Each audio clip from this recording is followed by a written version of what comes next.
Marcus Messiah Garvey, born August 17, 1887 in St. Ann's Bay, Jamaica, was an organizer, entrepreneur, writer, publisher, black nationalist leader of the largest organized mass movement in black history, and the most important purveyor of Pan-Africanism in the 20th century.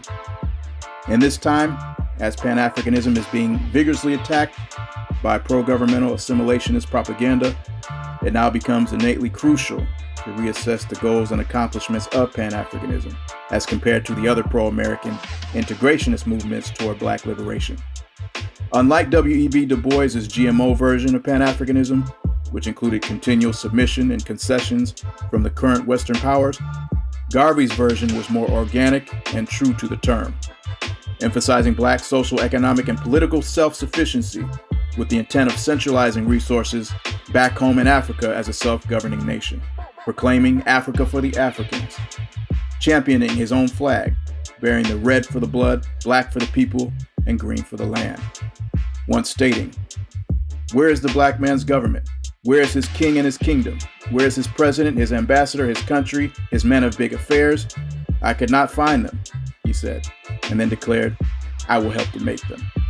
This put Garvey at odds with the U.S. government, Du Bois, and the rest of the elitist bourgeoisie circles of black leadership.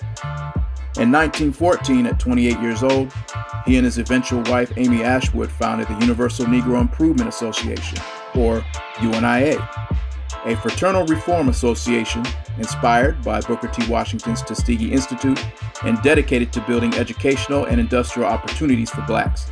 Headquartered in New York, the UNIA was able to create the Negro Factories Corporation, creating hundreds of jobs for black people, and generated great income in its various business enterprises, including the Universal Steam Laundry, opening with 50 employees, Universal Tailoring and Dressmaking Department, Universal Publishing House, 3 grocery stores, a meat market, 2 restaurants, a doll factory, and millinery stores, also manufacturing clothing, hats, and other fashion accessories. Garvey also owned several buildings and a fleet of moving trucks.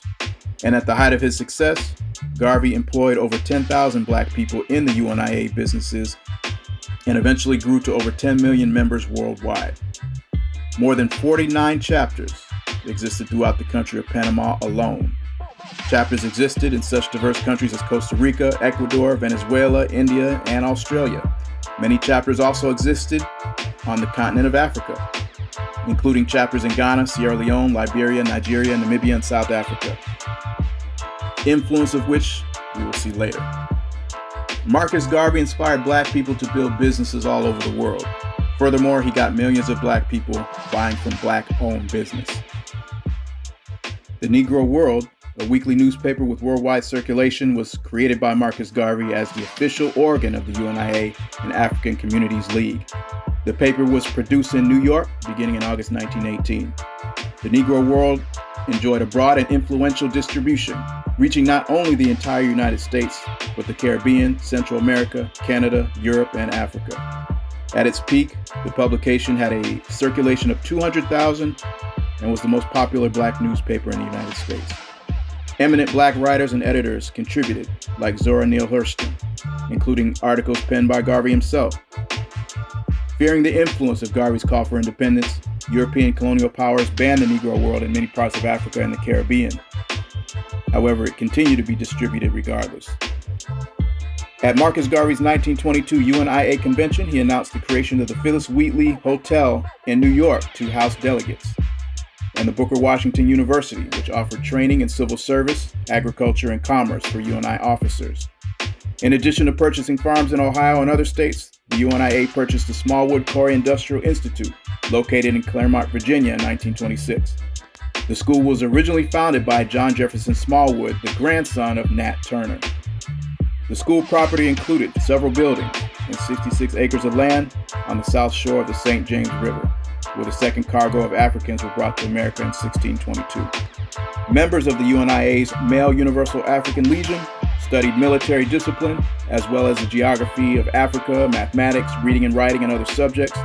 They were prepared for defense in the event of a race war. The Universal African Motor Corps was the all-female military division of the UNIA.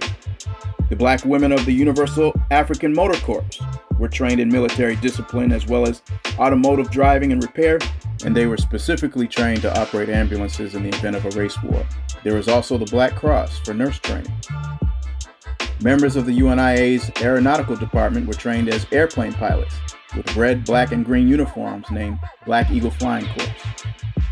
Marcus Garvey held UNIA conventions that drew thousands of black people from all over the world. The first UNIA convention was held in New York City during the entire month of August 1920. The convention started with an opening parade followed by a mass meeting at New York City's world-famous Madison Square Garden. 25,000 black people packed Madison Square Garden to hear Marcus Garvey's keynote address. Garvey opened his convention with parades in Harlem that featured over 100,000 black people marching down New York City streets, complete with orchestra and a dozen marching bands. And in 1924, Garvey also established the Black Cross Navigation and Trading Company to conduct international trade amongst black people by moving raw materials and finished products back and forth between black people all over the world. A huge christening event was held at the West Harlem, New York Pier for a ship taking UNIA officials to various ports in Central America, the Caribbean, and Southern United States. The Black Star Line, founded in 1919, was a mighty fleet of ships meant to bring economic power to blacks around the world and transport many of them back to a proud and independent African nation. Though this goal was more idealistic in nature, the Black Star Line was incorporated in Delaware as a U.S. domestic corporation, and in the immediate sense, it sold shares of stock to both UNIA members and non-members alike. The intent was to train blacks to build an economic infrastructure in the way that white capitalists did. Each share cost $5, and each person could purchase between 2 and 200 shares. The Black Star Line began by raising $10 million in investment capital. The SS Antonio Maceo was a small yacht intended for transportation between islands in the Caribbean. And later, the Black Star Line purchased the SS Shadyside riverboat for $35,000, which was used by the association for summer outings and excursions, as well as rented out on charter to other organizations. But the Black Star Line fell victim to overcharging by engineers, thievery by representatives and officers, and also sabotage by the Bureau of Investigation, the predecessor to the FBI. By 1924, the UNIA was set to build the first colony on the Kavala River in Liberia, West Africa, to invest mainly in rubber manufacturing.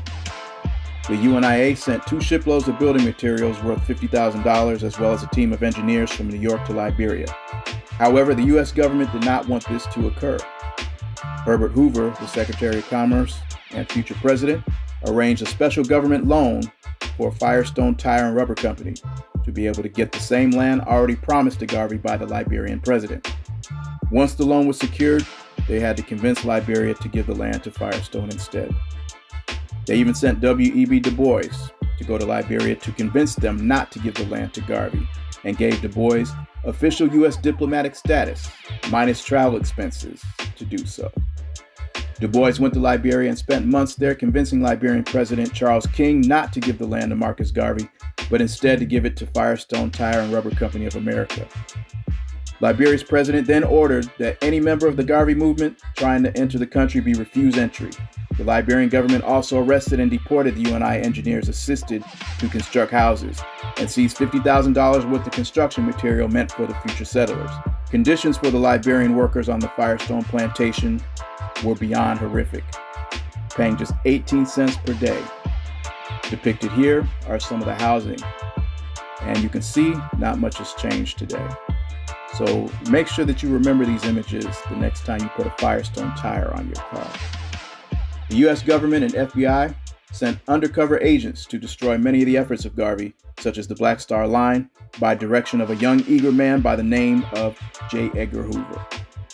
Garvey was eventually falsely imprisoned for mail fraud, and after 2.5 years, Garvey was released and consequently permanently deported from the U.S. to Jamaica, and also banned from both Caribbean and colonial African countries. He eventually died in London, June 10, 1940. A crowd of more than 30,000 people attended his funeral.